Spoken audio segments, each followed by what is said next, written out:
Thank you very much. We may be seated.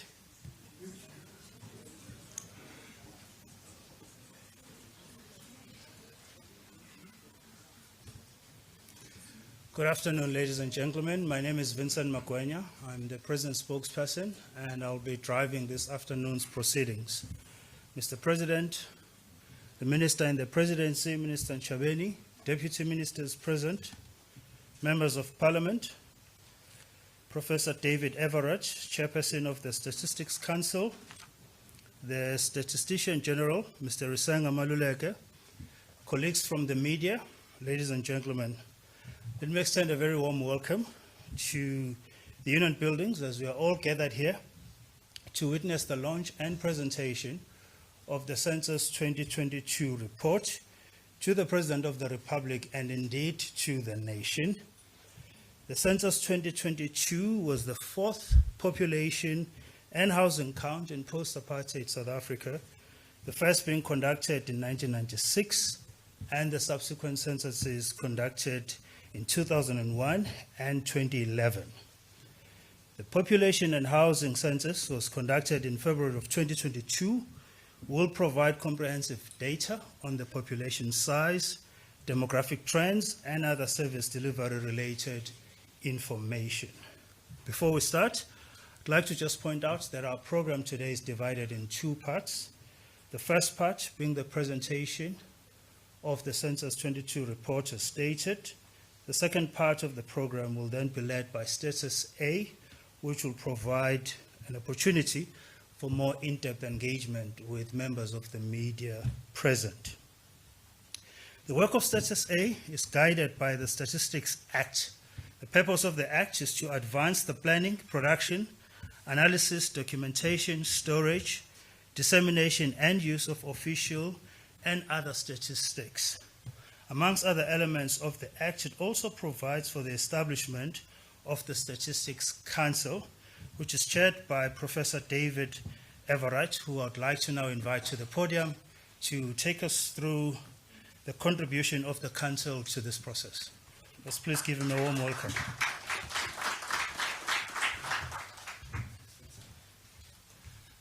Thank you very much. I have to say it's slightly off-putting seeing this robot clenching its fists every 2 minutes. I hope it's not something I'm about to say. It laughs at jokes as well. Ladies and gentlemen, Mr. President, Minister, SG, the Statistics Council is appointed in terms of Section 8.1 of the Statistics Act. The Council was appointed by the responsible Minister in the Presidency on the 1st of January 2019 for a term of 3 years. The term of this Council was later extended until the end of September 2023 to ensure that we could sign off on the public release of Census, which is what we're doing today. The duties and powers of Council are specified in Section 13 of the Act. It states that our job is to independently advise the relevant Minister in the Presidency and the Statistician General or any organ of state that produces statistics. We also have to promote and safeguard official statistics, support the coordination of statistical activities, and ensure an environment which is supportive of the collection, production, dissemination, and use of official statistics. Censuses are a principal means of collecting essential information on the public. Its spatial distribution, age and sex structure, and other key social and economic characteristics. Census data are vital for social and economic planning, policy development, implementation, and evaluation. As said, we've had 4 population censuses since the advent of democracy. The population census of 2022 is the first digital census that was run in South Africa. In other words, you could answer through various modes, and there was no paper involved at any stage of the process. And we do recommend, we commend Stats South Africa for these innovations and recommend that they carry on into the future. But we have to note that COVID-19 profoundly affected the planning and execution of the census. It led to a year-long delay, this was meant to be Census 2021, in implementing the census, during which staff were only able to work remotely. It also required changes in the enumeration methods, caused some unique delays and challenges, such as in enumerator training, and influenced data collection efforts. COVID-19 also created challenges for enumerators, given the understandable health risk and anxieties in the population. In addition, Census 22 took place after the mid-year election campaigns, the unrest in KwaZulu and Gauteng, and the major flooding that occurred, all of which created an extremely challenging terrain in which to carry out the census. Despite these obstacles, the census team adapted to the situation and continued this work during the pandemic and subsequent events. So, the main findings. Council does not engage directly with the census data, nor does it have prior sight of census or any other data that is released by Stats SA. Council relies on the insights of a team of preeminent and independent local and international statistical experts who rigorously tested all aspects of the census in order for us to take a position on the census as a whole. The team of experts, who fairly obviously do access the data, assess the methodologies used, the training and fieldwork, the reliability of the post-enumeration survey, the robustness of the variables in the census. The main findings of the assessment managed by Council are as follows. Council holds the view that the results of the census will be useful for planning government service delivery, its core function. This view is informed by the full team of consultants managed by Council. The census and post-enumeration survey were conducted in line with international best practice. Council recommends the two following. Because we had to extend the enumeration period, it didn't all happen on census night. We had to keep it open. We've just said make sure that there is no, the possibility of forgetting who was in your house on that night may increase as you move away from the 2nd of February date. So just check that. We've said just model it to make sure it's not affecting the data and to manage the high levels of unspecified, what you and I would call no answer, which is an unavoidable outcome when you go digital and people are able to do this in their laptop at home. They can simply skip a question they don't want to answer, and in this case, did. Council, informed by the experts, finds that fertility and migration indicators derived from the census are plausible, and I think that's particularly important. A cautionary note, and we have suggested cautionary notes be applied by the SG and by Stats SA. A cautionary note relates to data on the distribution of deaths of household members in Census 2022. Estimates of mortality should be based on data from childhood and parental survival, excuse me, which yields plausible estimates. Council recommends that Stats SA do not release the household death data until data confrontation with vital registration data is undertaken. In other words, we're saying do not release that data. Most of the service delivery indicators compare well with other censuses and surveys conducted by Stats SA. There are some concerns with certain variables, and Council suggests cautionary warnings be issued to with data on the following. One is the reliability of water supply and interruptions to water supply due to simply the high level of unspecified, in other words, no answer. The second one is questions relating to the ownership of assets, particularly refrigerators, electric or gas stoves, and vacuum cleaners. These may seem small, but they are part of how you construct your lifestyle, your LSMs. And so they are important variables. And again, there are high levels of unspecified. People just didn't answer it, and so we just don't know what the answer is. However, the main recommendation is that in view of the findings of the independent assessment managed by Council, we recommend to the Minister and the Statistician General that Census 2022 is fit for purpose, and Council recommends that the phased release of the results be undertaken, in other words, the mortality data being the phased part, be undertaken in terms of Section 13 of the Statistics Act. Thank you very much.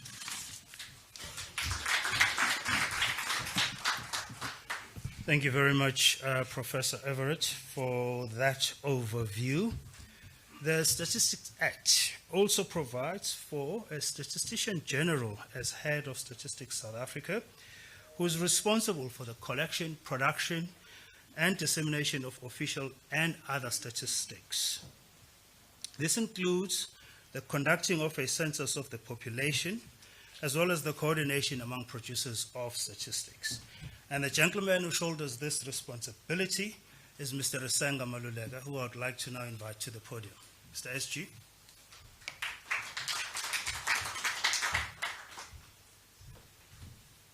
Thank you, Mr. Program Director. When I got a clap of hands before I came to the podium, I was saying that it's only the statement we had from the Chair of Council. So we still have to get the numbers. Let's wait, we'll clap hands after the numbers. Let me take note.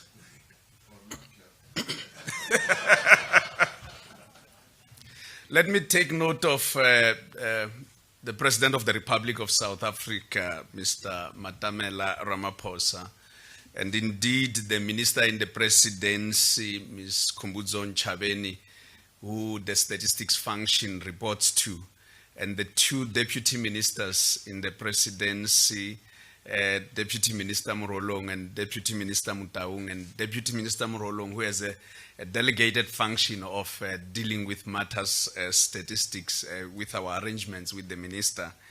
And let me mention that with that responsibility, let me take note again of the Chair of the Statistics Council, members of Parliament here, and indeed members of the Public Service, the DG in the Presidency, Ms. Baleni is here, and I haven't recognized others, and let's just say staff members. I have a responsibility of making sure that we talk about the numbers. But I would like to introduce to all of us Melokuhle. As a statistical organization, and Melokuhle is standing in front of us here. As a statistical agency, we had to take into account the use of statistics in naming Melo. Melokuhle is the most popular name, female baby, that was coming out of our 2021. So every year in recorded live births, what we do is we look at the most popular names all over the country, by province, the most popular surnames, and we make them available. And of course, it's quite interesting when you use surnames, Mr. President. There's a lot of interest in saying in some provinces, oh, we know that we are responsible for increasing the population in this province. So there are a lot of interesting things. And as statisticians, we deal with everything about life, about entities. So at this point in time, let me indicate to the media that we are lifting the embargo. I know the media really wants to start showing I know our engagement all the time is that when we meet, we first brief you and then we say embargo lifted. It's because we want to be interactive. So here is Melo in front of us. Greetings, Statistician General of South Africa. Melo, please have manners. Kindly greet everyone. Hello, everyone. Melo, will you kindly load the Census 2022 launch presentation? I will do that gladly, SG, but I think you're forgetting something. Shouldn't we first tell the story of how the count was done? Oh, Melo, thank you very much for reminding me. Let us talk about how the count was done. Will you please load the video of how the count was done?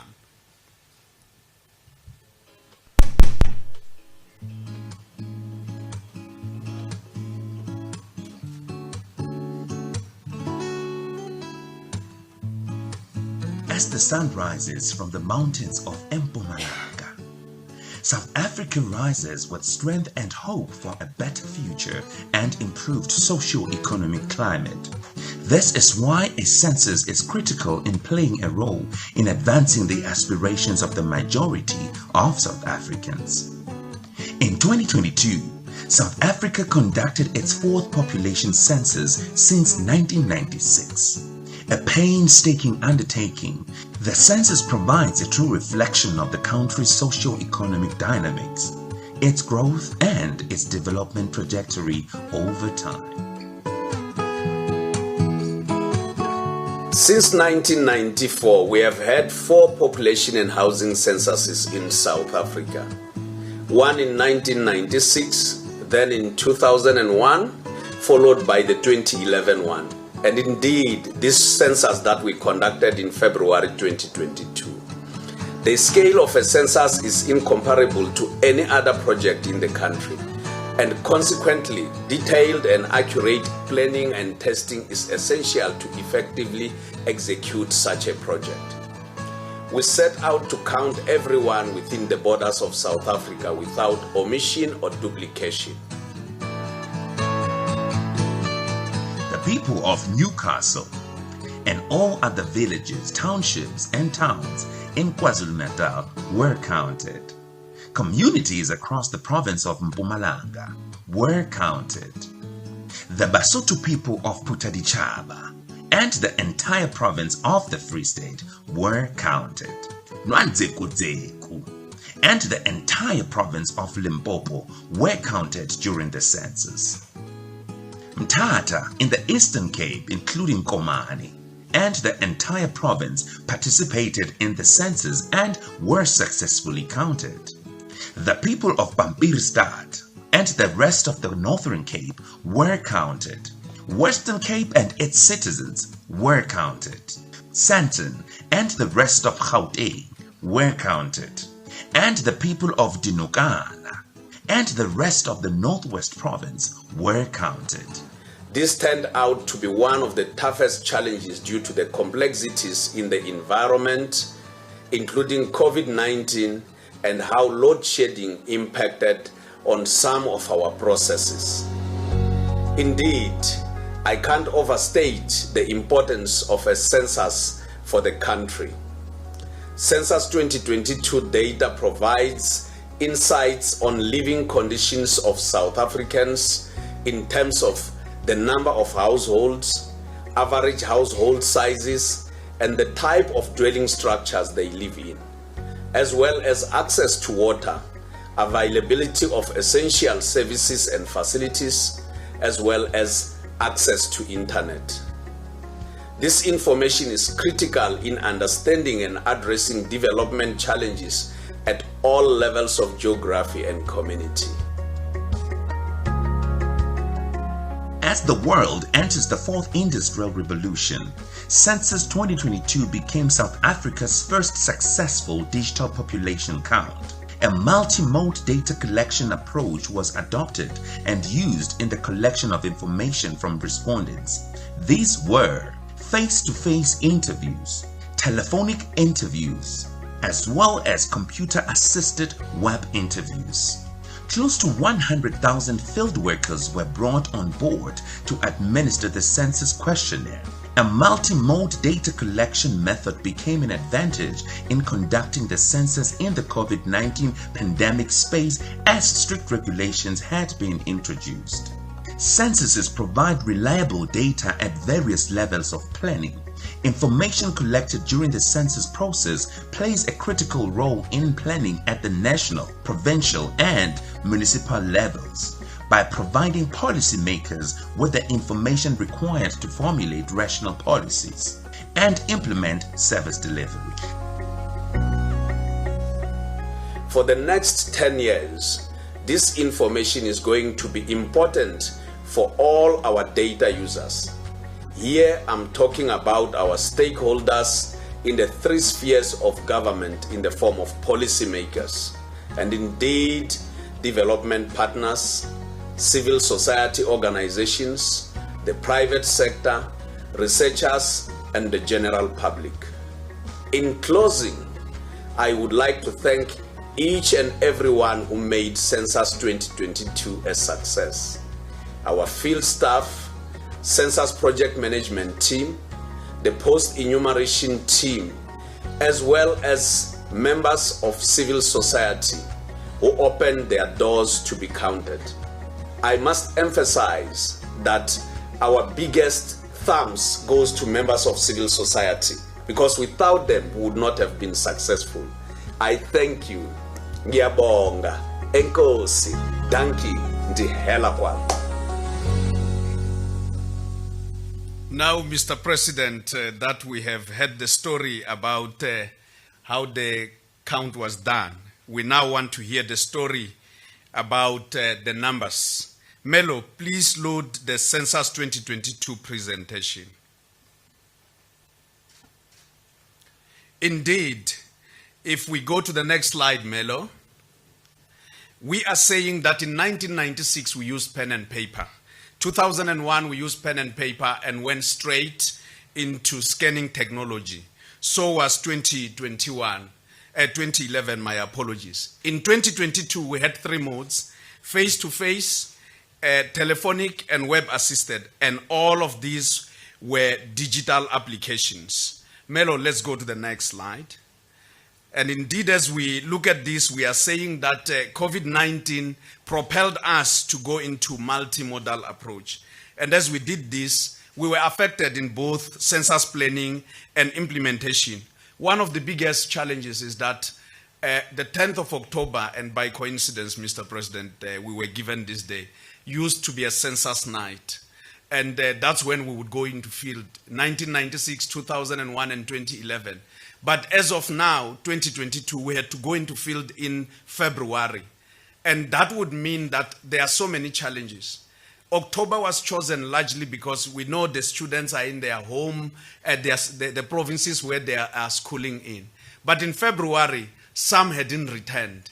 And of course, even when we extended the period, the reference night still would not include some of them. So these are some of the data issues we will have to live with.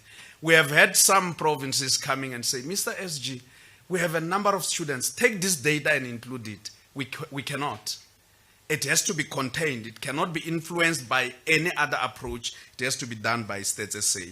So let us look at quality measures in the next slide, Melo. As we look at quality measures, we are saying that we had to build in validation rules to make sure that we monitor our enumeration throughout, minimal editing and imputations, and make sure that we had an independent team of experts. Council had their team. We also had our team that assessed and indeed evaluated the processes of data processing. And in the process, validation through census processes that occurred in the past. Next slide, Melo. What happened? We can tell the nation our collection rates. So in every province, in the Free State, our collection rates, that is the number of dwelling units we were able to reach, set at 98%, all the way to the Western Cape at 86%. Having said this, we could arrive in a dwelling and find that it's vacant. We could arrive in a dwelling and find that there is nobody, especially in situations where you find you have single households and the neighbors are not supposed to respond on their behalf. So these are some of the things we had to deal with. And now let us look at the post-enumeration survey. Next slide, Melo. In the post-enumeration survey, this is an independent survey that deals with the quality in terms of evaluation of the census, to deal with coverage error, content error, and indeed to give us an informed basis, a statistically informed basis for adjusting the census count. Next slide, Melo. Now, when we come to this slide, we talk about the undercount. I want to say that when we talk about the undercount, everyone starts to worry. We are talking about having reached 98% in the Free State, and now we are saying that the person's undercount is sitting at 20% in the 20.95%. But let us look at the Western Cape, 35.58% at person's level, 36.3% at household level. Eastern Cape, 32.4% and 27.24% at household level. All the way to Limpopo. They are not ranked in terms of the standing. It's the way we have listed them. And the undercount for South Africa is 31.06%. And we use the persons as the headline undercount.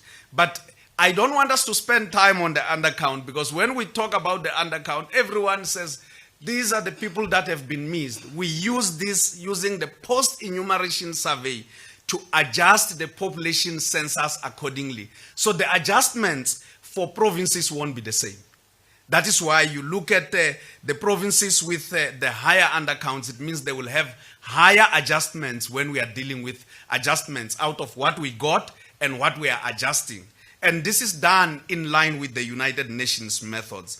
And that makes sure that we have the quality of our data guaranteed, and the veracity of our data to stand the test of time, so that in future, even 400 years from now, those who will use our data will know that one day we gathered in this room and our data can still stand the test of time.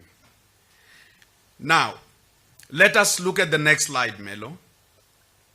We looked mainly in the quality in population group, sex, age group, marital status, relationship to the head of the household, country of birth. And of course, we looked at an aggregated index of consistency, and we are pleased to indicate that no characteristics showed a higher aggregated index of consistency. That is, they were low or moderate. Next slide, Melo. Now, having spoken about the next slide, we want to talk about the population of South Africa. We know now how much was done in terms of the counting, in terms of the people that we have missed, that we could not find even when we arrived at their households. Now, Melo, can you tell us what the total population of South Africa is as of the 2nd of February 2022? No, I cannot. I am not the Statistician General. Only the Statistician General can release the numbers. I'm sorry, Melo. I actually forgot that you are just standing next to the Statistician General. Now, let's go to the next slide and say the population of South Africa as of the 2nd of February 2022 was 62.027 million. And of course, we can show how our population grew over time. Next slide, Melo. We can say that in 1996, there were 40.6 million, and we grew by 10.4% into 2001, where we were sitting at 44.8 million. In 2001 to 2011, we grew by by 15.5%, straight into 51.8 million. And the increase between 2011 and 2022, the increase was 19.8%, which represented 10.3 million persons, and it took us to 62.027 million. Now, we want to look at the provinces, Melo. Let's go into the next slide. Let us look at the provinces. KwaZulu-Natal, as of 1996, was the most populous province. It was followed by Gauteng. 2001, KwaZulu-Natal stayed. In 2011, it was overtaken by Gauteng. As we can see that Gauteng went all the way to 2022, sitting at 15.1 million, followed by KwaZulu-Natal at 12.4 million. But of interest is the Western Cape, which was number 5 in 1996. 2001, the same. It came after KwaZulu-Natal, Gauteng, Eastern Cape, and Limpopo. In 2011, it overtook Limpopo. And of course, now it has overtaken the Eastern Cape. It's sitting at 7.4 million, followed by the Eastern Cape, sitting at 7.2 million, 6.4 million. Let me indicate 7.4 million is the Western Cape, Eastern Cape 7.2 million, Limpopo 6.4 million, Mpumalanga 5.1 million, the Northwest 3.8 million, 3 million goes to the Free State, and the Northern Cape, as usual, it has the largest land mass. It's sitting at 1.4 million. Let us go to the next slide, Melo. We want to talk about demographics. And let us go again to the next slide, Melo. Indeed, let us look at black Africans. They are sitting at 50.5 million. That is, they account for 81.4% of the population. Colored population group, 5.1 million, accounting for 8.1%. And indeed, let us look at the white population group, 4.5 million, accounting for 7.3%, and the Indian Asians, 1.7 million, accounting for 2.7%, and other, those who didn't specify, at 200,000. But of interest is the white population group. When we look at 2011, they were sitting at 9%. They have now declined to 7.3%. Now, let us go into the next slide, Melo. The next slide gives us age cohorts. Children 0 to 14 years sitting at 16.4 million, accounting for 26.4%. Young people 15 to 34 years, accounting for 21.6 million, sitting at 34.8%. Adults 35 to 59 years, accounting for 8 million, sitting at 29%. The elderly, the 60 years plus, sitting at 6.1 million, accounting for 9.8%. Melo, we want to talk about how many official languages that you speak. As a recent immigrant to South Africa, I only speak English. I am hopeful one day I will speak all 12 official South African languages. Melo, will you then take us to the next slide so that we can talk about the languages? I want us to look at the map first. When we look at the map, we might think that Afrikaans is the most spoken language because we see the color for Afrikaans in the Northern Cape and the Western Cape. But we know that the Northern Cape is sparsely populated. It doesn't have much people. So now we want to start with the most spoken language. That is isiZulu, 24.4%.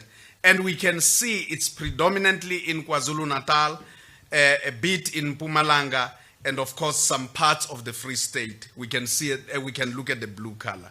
isiXhosa, largely in the Eastern Cape, a bit in KwaZulu-Natal, a bit in the Northern Cape. Followed by Afrikaans, sitting at 10.6%, as we can see, the Northern Cape and the Western Cape. Let us look at Sepedi, mainly in Limpopo, sitting at 10%. Let us look at English, sitting at 8.7%. And of course, let us look at Setswana, mainly in the Northwest, sitting at 8.3%. Sesotho, mainly in the Free State, 7.8%. Xitsonga, mainly in Limpopo, 4.7%. Siswati, 2.8%, mainly in Mpumalanga. Chivenda, sitting at 2.5%, mainly in Limpopo. Isindebele, 1.7%, mainly in Mpumalanga. The sign language is 0.02%, and other, we can see 2.1%. These are those that speak other languages other than the main languages we speak in South Africa. But we can see the gray colors in the provinces. It's where 2 or more languages were staking their claim and there was no outright dominance. And we can see in other parts of our country where they are showing. Now, let us proceed. We talk about migration, Melo. In the next slide, I will ask Melo to take us again to the next slide. In the next slide, we are saying that Gauteng received a net amount of 400,000 between 2011 and 2022. And we can see it was followed by the Western Cape, followed by Mpumalanga, followed by the Northern Cape. The other provinces in the form of the Free State, KwaZulu-Natal, Eastern Cape, and Limpopo had a positive negative net migration. It means that they actually over time are showing reversals. Their population is growing, but in terms of the movements, they are showing that they haven't gained as much as we can see in Gauteng. Now, we want to see largely in the 2 provinces where people are moving to. Next slide, Melo. We can see that in Gauteng, the population growth is driven by people who come from outside South Africa. Actually, about 50% of people who come from outside South Africa choose Gauteng as their destination.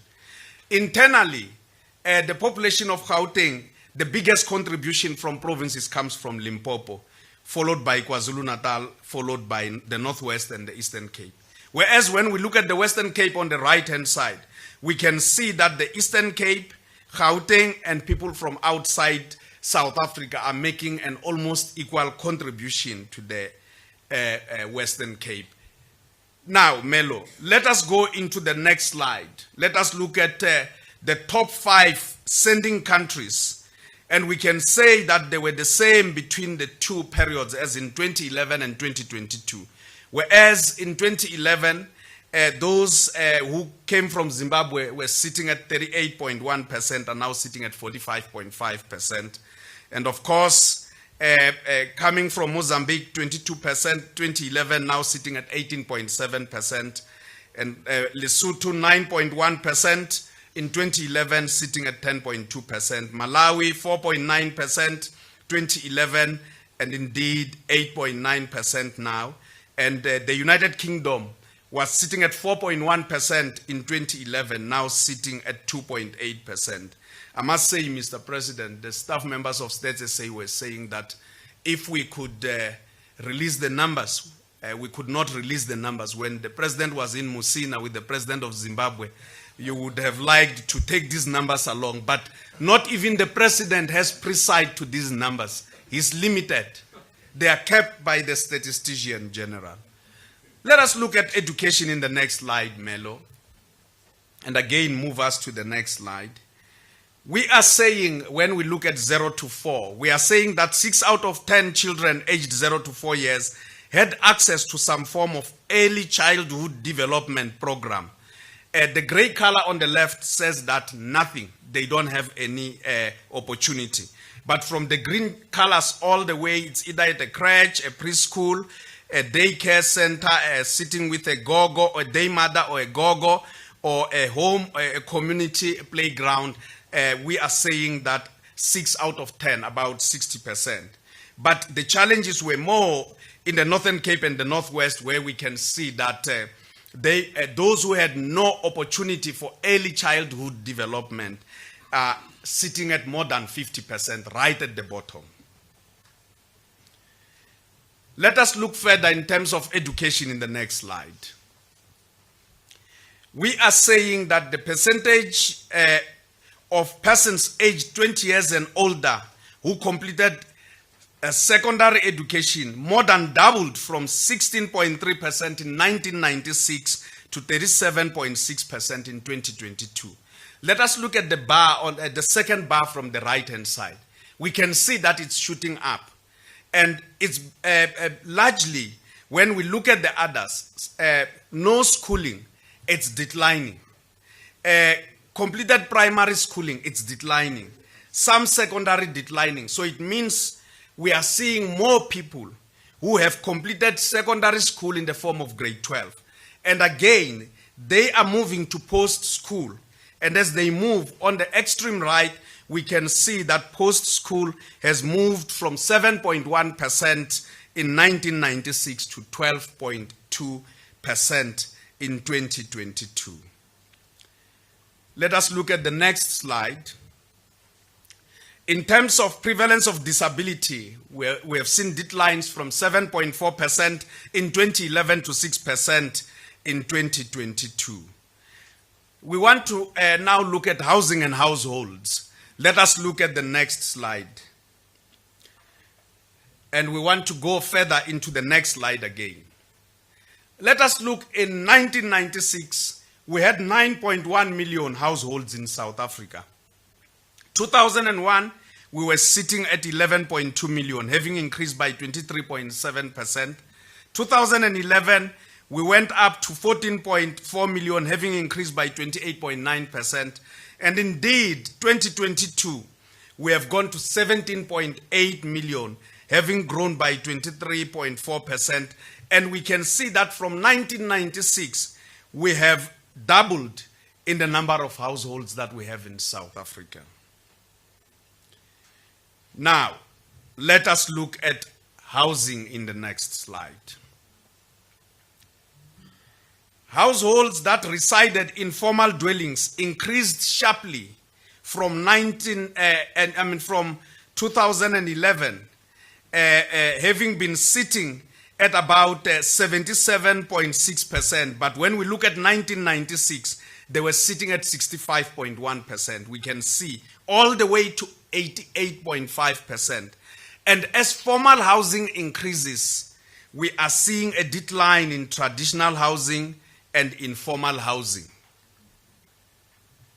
Of course, Mr. President, when we bring these numbers, we bring them without taste buds. Our job is to bring numbers. I can see some nodding in the room, and I can see this nodding doesn't work with statisticians. We only bring the numbers because we bring both the good and the bad news. The statistics about the good, the ugly, and the bad, and we tell all of them.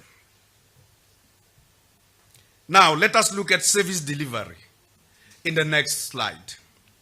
And Melo, will you please take us to the next slide and look at electricity? In the form of access to electricity for lighting in South Africa, not lightning, lighting. And here, Mr. President, Minister, and members of the public, I don't want us to be caught up into the disruptions of load shedding. It's what members of the public have told us about the main source of energy for lighting. Whether it's there or it's disrupted or not, this is what they told us. So let us look at 1996. It was just some pockets that were yellow in the Western Cape. There's a place called Mkanyakude in KwaZulu-Natal.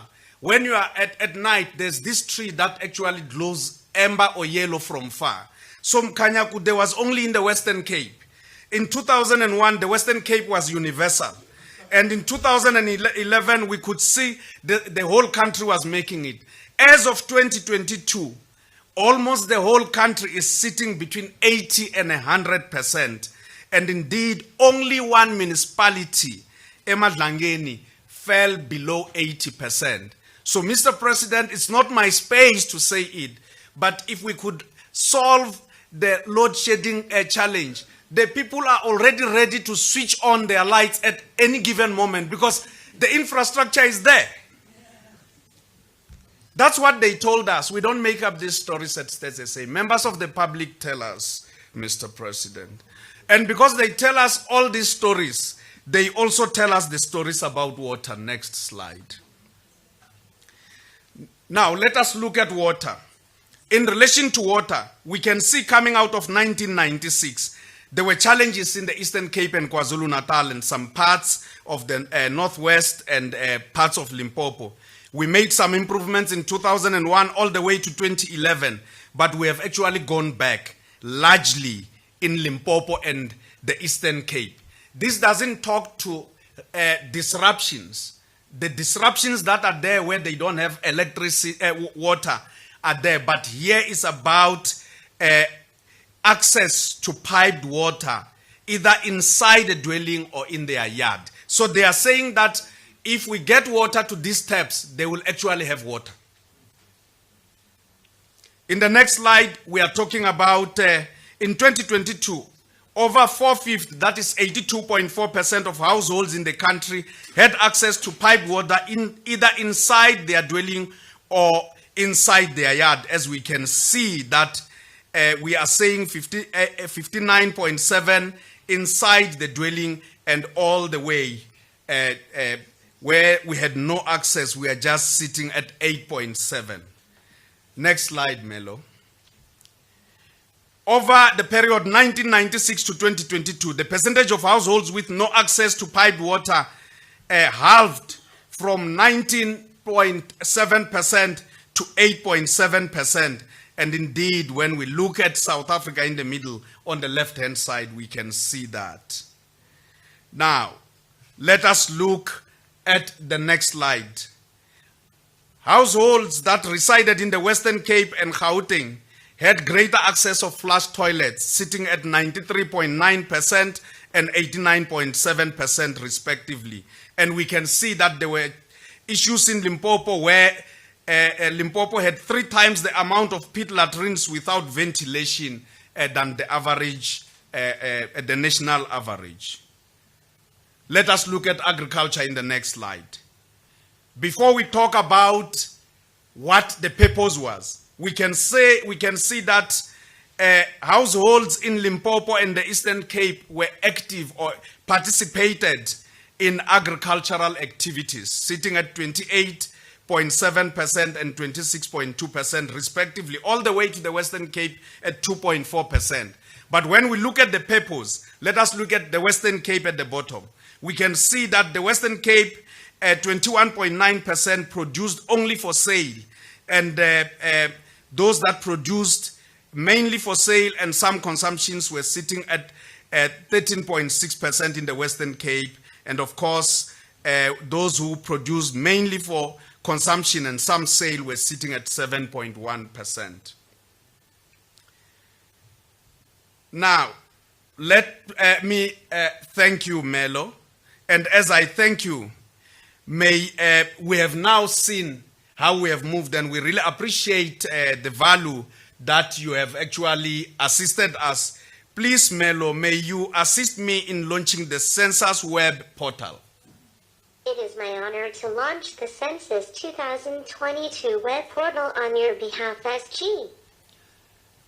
Melo, will you please take us to the next slide, because the program director here wants me to conclude. This slide, which says Ndihela Kwala, and members of the media, you have to hear this story. This story that says Ndihela Kwala goes in one of our languages in Xitsonga. When I was growing up in the village as a little boy, we could read and write. Our mothers could not read and write. Our fathers were migrant workers in urban centers all over the country. So we had to be the scribes of our mothers when the letters came from Johannesburg or anywhere else. Our mothers and fathers had to find a standard way of concluding a letter. They could not end a letter with, "I love you, my husband," because those words, as their children, we were not supposed to hear them. If we heard them, according to village legend, we were going to go deaf. And we were not supposed to write them down, because if we wrote them down on behalf of our mothers, according to village legend, we were going to get blind. Because there's no way children would hear their mother telling their father, "I love you" or "I miss you." So mothers and fathers had to find a way amongst the Batsonga of ending the letter to say, "Ndihela Kwala." Many of us will remember the Bavenda would say, "Ndifelela hanef." The Batswana would say, "Kifetsa hona fa." The Bapedi would say, "Kifetsa hona mo." And of course, the isiXhosa speaking people would say, "Ngiceda khona apha ngomkhulu umbuliso." And the Basotho would say, "Kaditumediso na watsina." And those who speak isiZulu would say that ngiceda khona lapha. But mainly they would not write it that way. They would say, "Amaningyang now." So even myself, Amaningyang now. But let me mention that never, Mr. President, and never again, President Mandela once said, should we let any section of our society, be it men, women, children, or any other person based on their skin color, be excluded such that they cannot even express themselves on issues that matter the most to them. Matter the most to them, like love, where they can't even say to someone, "I love you" or "I miss you," because they have to express that through a proxy. Because we have numbers that tell a story and we cannot use them sufficiently enough. Let me assure you, Mr. President, Minister, Deputy Ministers, Chair of Councils, and distinguished guests, ladies and gentlemen, that my next slide is blank. If Melo could take me to the next slide, I would assure that is blank.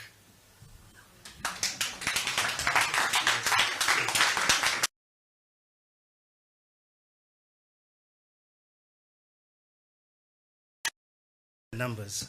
It was not to intimidate you in any fashion. Mr. President, you're still going to pour over these numbers and process them, but I think we have some reason to give another round of applause because there's some encouraging signs coming out of these numbers. Thank you so much. DG, I think we may have solved our capacity issues in the presidency. The SG has agreed to second Melo Buhle to us, and Melo Buhle will start in my office and deputize me when I go on holiday. She's ready. I would like to now invite Minister Kumbuzo Chabeni, who, in terms of the Statistics Act, provides oversight function to Status A, but also provide support to the Stats Agency. Minister, you are tasked to deliver your remarks, but also invite the President and the SG to hand over the report.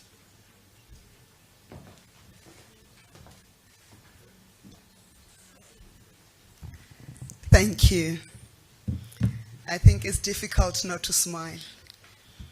Mr. President, despite the conditions under which the Census 2022 were undertaken, coming out of the COVID-19 pandemic, actually barely out, we took the first gap, and I was in there, I was acting, Mr. President. We took the first gap of saying when the restrictions were lifted, we sent out the enumerators. But soon, when that was supposed to happen, the floods also ravaged the country. And I don't want to talk about the July 2021. And you saw Stats SA also benefited from the workforce of the Oxus when the buckets had to be pulled. And enumerators risked their lives crossing flooding rivers to make sure that all South Africans have been counted. And you've heard the chairperson of the Statistician Council talking about the rigor in which those numbers were checked through. And that's why, as a country and a government, we have always maintained that Statistics SA is the only source of data and statistics in this country. And any other data that is sourced or statistics that is sourced anywhere, it's only those who comply to the requirements of Statistics South Africa.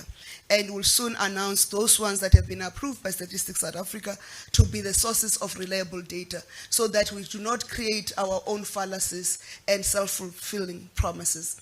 But as I rise, Mr. President, to talk about the numbers and to invite you to talk about the numbers, I cannot bear not to gloat that as a minister who was responsible for launching the Artificial Intelligence Institute of South Africa with the University of Johannesburg and the University of Technology. This year they are expanding to 4 more hubs. I'm very proud that Maluleke is here helping the Statistician General to deliver the statistics. It tells you, Mr. President, that the future of South Africa under the governing party is very bright and too bright.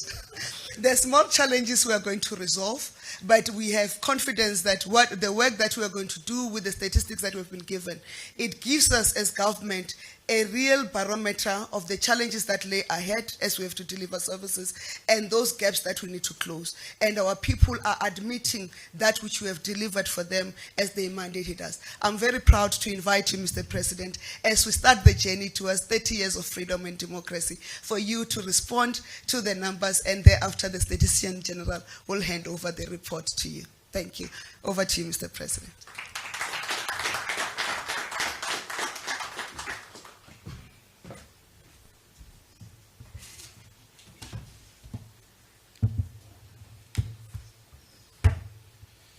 Hello, Melo. Can you deliver this speech that I'm about to deliver? Okay, Melo is a little bit tired now. Minister Kumbuzo Nchaveni, Minister in the Presidency. Deputy Minister Murolong and Deputy Minister Motaung. I haven't seen other colleagues from Cabinet. If they are here, I extend my greetings to you as well. DG Baleni, DG of our government, the Presidency, members of Parliament who are here present, Statistician General, Mr. Risenga Maluleke, and the Chairperson of Statistics Council of South Africa, Professor David Everhart, and members of the Statistics Council, and also the staff of Stats SA, and all distinguished guests who are here present. It is indeed a great honor for me to receive the results of Census 2022 as they've been presented by Maluleke and the Statistician General. The Statistician General relied a great deal on Maluleke, proving that artificial intelligence is one of the important tools that we should all utilize to get on with our lives and our work. This, as we heard, is the fourth census undertaken since the advent of democracy in our country. And as such, it contributes to a vast body of information and knowledge that describes the state and the progress of our state and the conditions under which our people live, as well demonstrated by the Statistician General. We applaud the magnitude of effort that went into compiling Census 2022. We've been told that the enumerators from Stats SA first began their tests in 2018.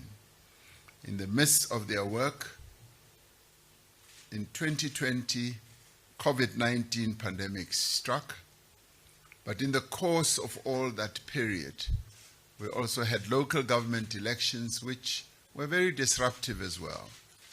We also had the unrest in our country, particularly in two provinces that are the most populous provinces in our country, Gauteng and KwaZulu-Natal. And then we had the floods that affected KwaZulu-Natal, as well as the Eastern Cape mostly, and Northwest. Now, confronted by the pandemic restrictions, particularly on the movement of people, Stats SA was innovative and adapted quite quickly, and I applaud them for that. Having decided in 2018 to develop multiple data collection methods, including computer-assisted telephonic interviews and online self-enumeration options, Stats SA introduced complete digitization of the entire census process. And this, I should say, follows in the wake of what our people have now become accustomed to. Our people are digitally oriented. They are digitally savvy. When you look at the way in which we utilize mobile telephony, and also in the way that we found later our people were able to receive, say, grants, particularly the social distress grant that we introduced during COVID. They received that through digital means. So the digital platform is what our people have become accustomed to. And in their millions and millions. And I'm really pleased and proud to see that Stats SA has utilized the method, the platform that our people have been so well accustomed to. As a result, Stats SA was able to undertake our census just 4 months after the initial date of October 2021.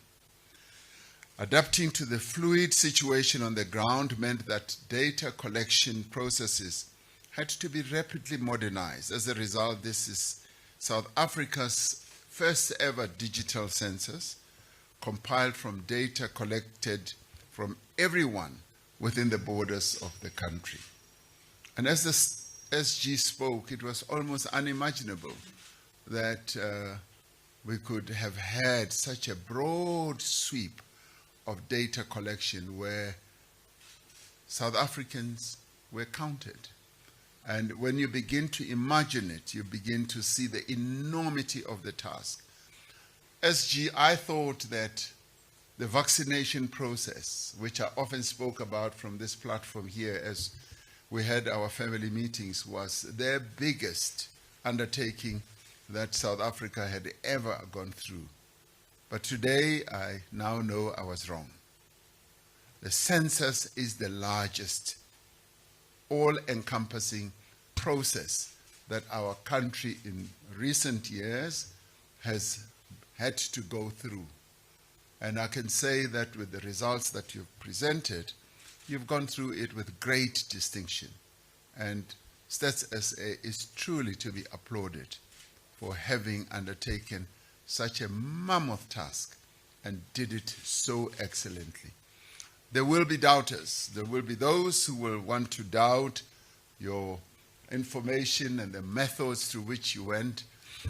And they will also always raise questions, and I'm glad that they will ask you questions once I'm gone. but I'm sure you will be able. And only you, as the Statistician General of our country, Stats SA is the repository. It's the owner of statistics information in the country. No other.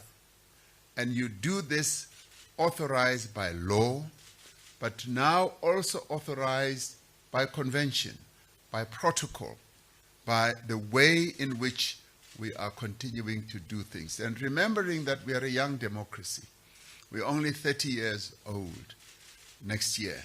And you have already scaled great heights in as far as dealing with information that is so important to the lives of our people.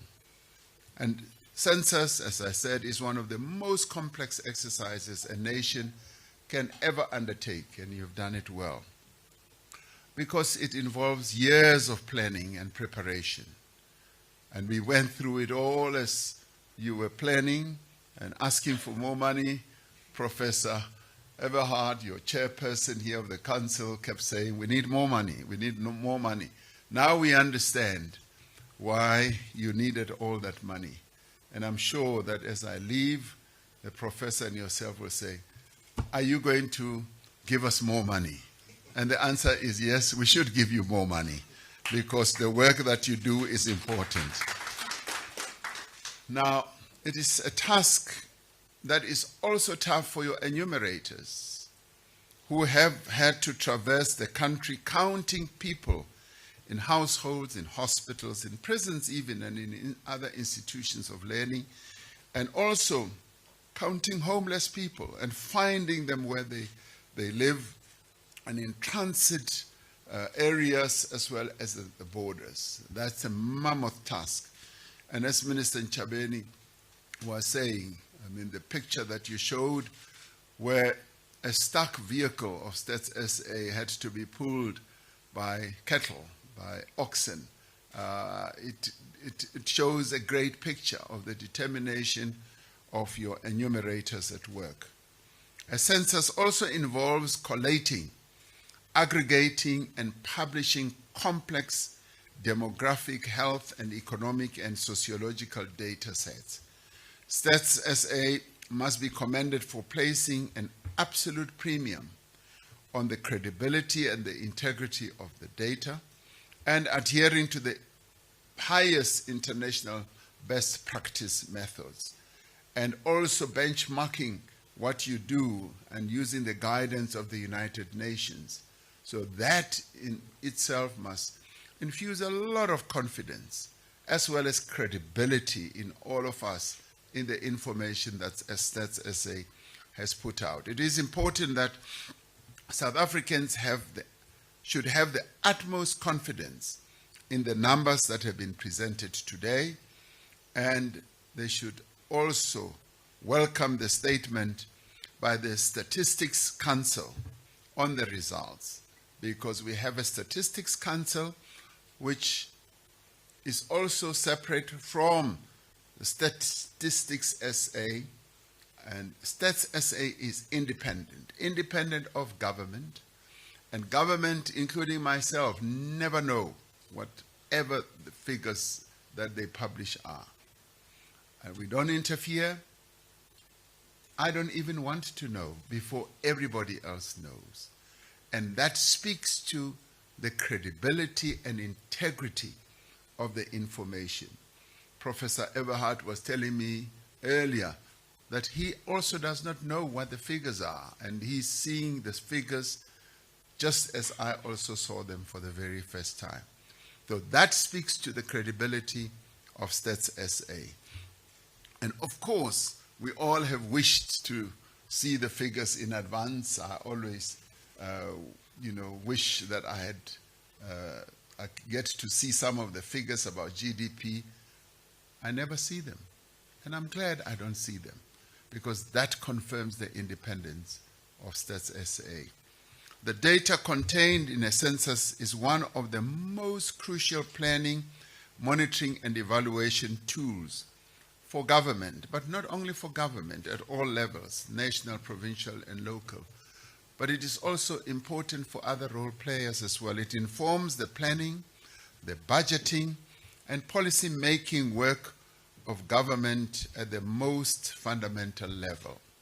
Now, as this information has come through, it is going to help us inform how the budget should be structured and how the resources that we have as a nation should be distributed and how they should be allocated. We have long said that one of our priorities in building a capable, ethical, developmental state is to ensure that policy making is evidence-driven.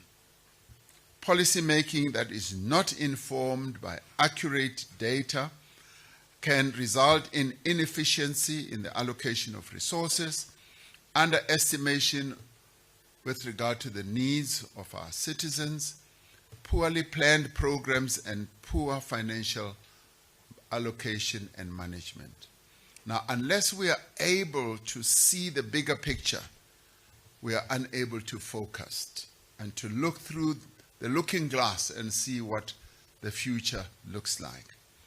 Now, Census 2022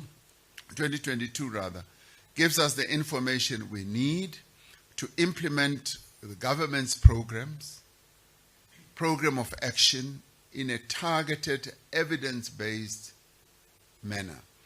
We are encouraged by the progress in the report represented by the Statistician General. We note, for example, that the number of people who are older than 20 years, as he was demonstrating there, with no education has significantly decreased. And this is one of the most important measures about the education proficiency of a country. For a country to develop and to charge ahead, you need a cohort, a large cohort of educated, and may I add, well-educated people. Now, this has now shown us that we have made tremendous progress because it shows the number of people who now have grade 12 are more than that we had in 1996. In fact, they have doubled. And this is the real revolution, the real key change in our country, particularly as we remember what apartheid did to our country, to a central and a key life-determining aspect, which is education. When we remember that in 1996, we had so many people who had education at grade 12, we have doubled that number. That is a phenomenal achievement that we all as South Africans should be proud of. It is significant also that a large proportion of our children are now in early childhood development centers. We still have work to do, and you will recall that we moved early childhood development process or education from social development into basic education. Now that in itself was an inspired decision. Now we can see that we are focusing on early childhood development and bringing in more and more children into early childhood development, because that determines the future of the children of South Africa, who are in the end going to be the key people who run our country. Now, the presentation that we saw shows that people's housing circumstances have improved, with almost 90% of South Africans now staying in formal housing. Formal housing. And we also saw on the presentation that less and less people in South Africa are living in informal, or if you like it, real old traditional housing. That is diminishing.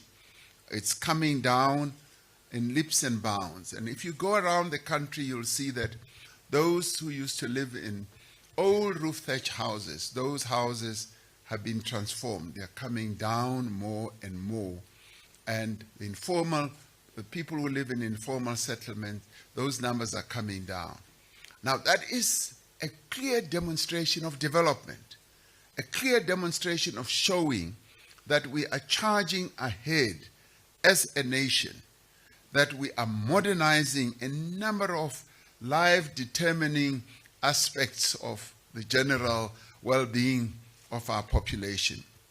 Now, despite the present challenges of load shedding, which we are urgently trying to address, we should be encouraged by the almost universal access to electricity supply.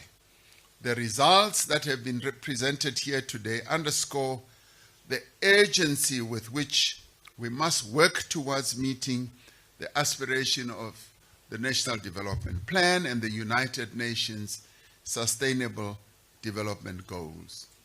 Just to see that many of our people now have access to electricity, almost 95%.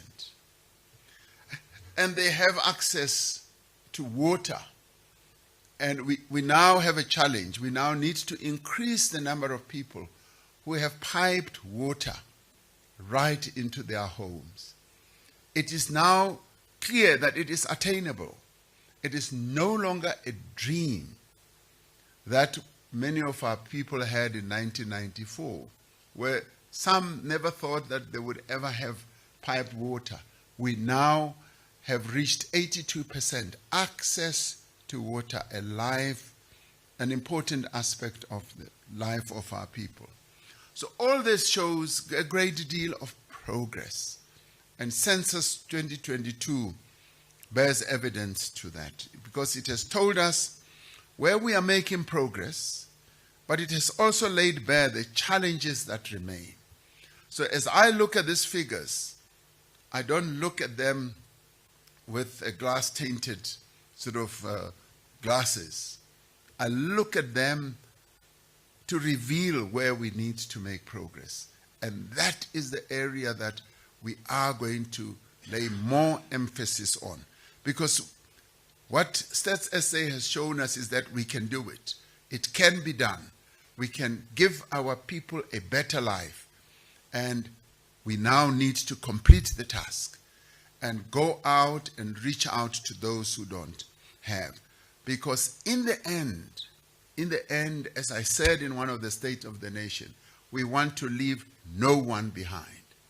And this presentation of the information shows that we can get there, and we will get there, and we are determined to get there, where we will leave no one behind in areas that are most important in the lives of our people. So this Census 2022 is going to be an invaluable tool for me and for those that I serve the nation with in government, because it is going to help us to look at how we can make further progress in meeting the challenges that beset our people. So I salute the people of South Africa who participated in this census. It is through the responses that you, as the people of South Africa, have given via the different platforms of enumeration that we are able to release these results today. We thank the census enumerators for their hard work, as well as the members of Statistics Council. Professor Everhart was explaining to me how they deal with, the process, and how they bring in some of the best minds in our country to participate in this whole process. Professors at universities who spend the better part of their lives just looking at data and statistics like this. So we thank them. And they have made sure that the quality of the work that is produced by the Statistician General has integrity. So I congratulate the Statistician General, SG, Risenga Maluleke, and all Stats SA teams for ensuring that we have a credible census. Let me conclude by calling on government departments, policymakers, researchers, civil society organizations, and indeed international organizations that use information such as this, to use the information abundantly as we collectively strive to improve the lives of our people. We now have the information that we need to ensure that as we build this country, we indeed leave no one behind. And SG, I've longed to get this information. I've been making assumptions that we are at this level of population, but today you have confirmed the actual population numbers that we are. And these are numbers that we can work with to ensure that no one in our country is left behind. So thank you very much, SG, and thank you very much, Professor, and all of you for doing this wonderful work. Thank you. Your Excellency, Mr. President. You're most welcome, Melo. Can we be friends? We are friends. Thank you, Melo.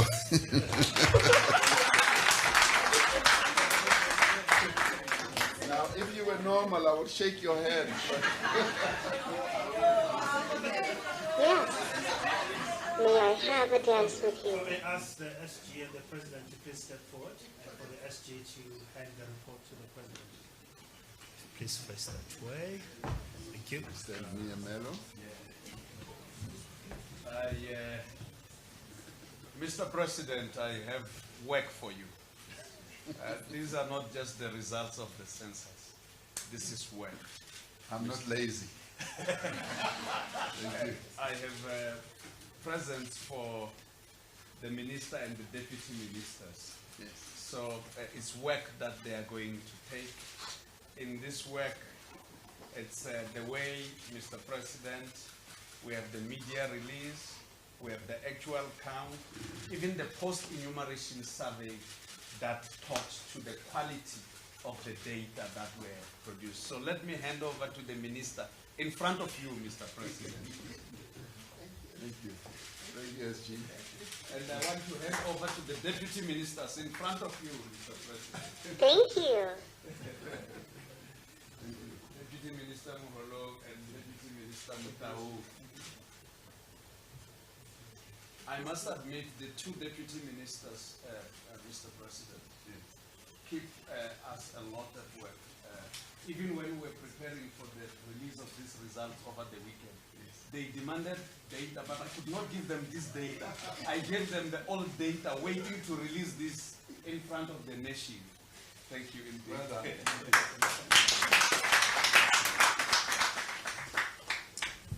Just want to check with the photographers. Are you happy with the picture, or should we get everybody in front once more? Okay, Mr. President, if I may ask you to please come back. SG, Professor Everett, the minister and the two deputy ministers, if you will please just stand in front for another second for a group photo, please. With the results, please. With the results. Thank you. Thank you.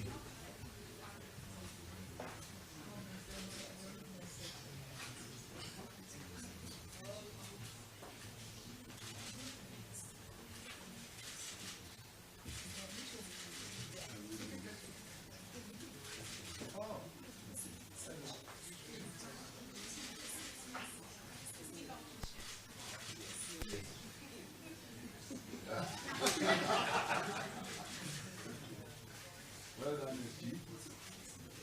Well done.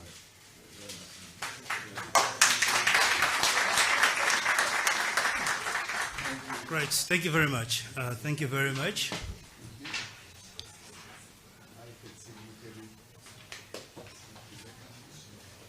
Thank you very much, ladies and gentlemen. We are almost at the end of today's proceedings. Yes, Melo, we are almost done.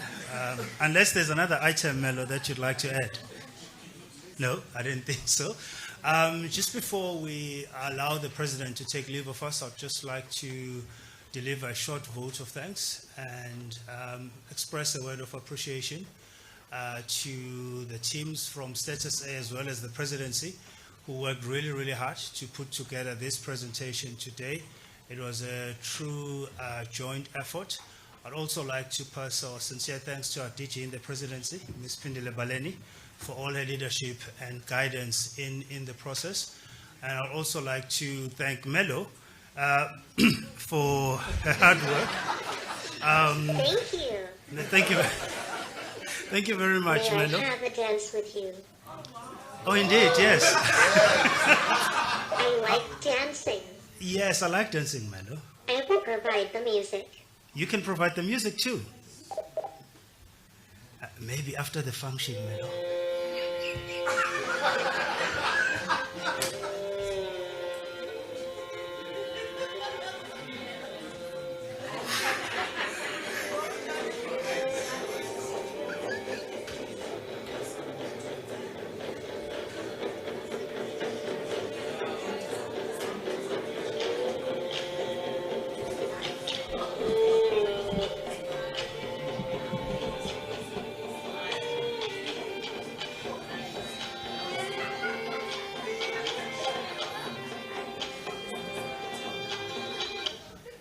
Oh, thank you, Melo. Thank you. Thank you very much. Thank you very much.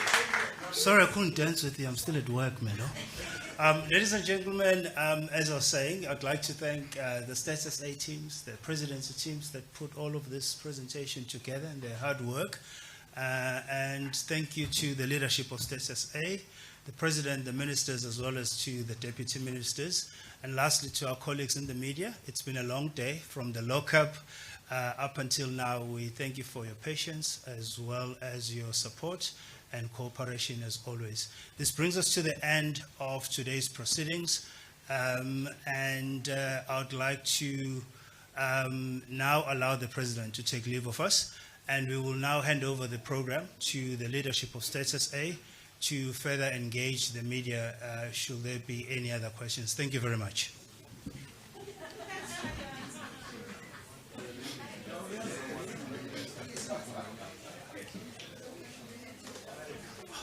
And thank you very much, Melo.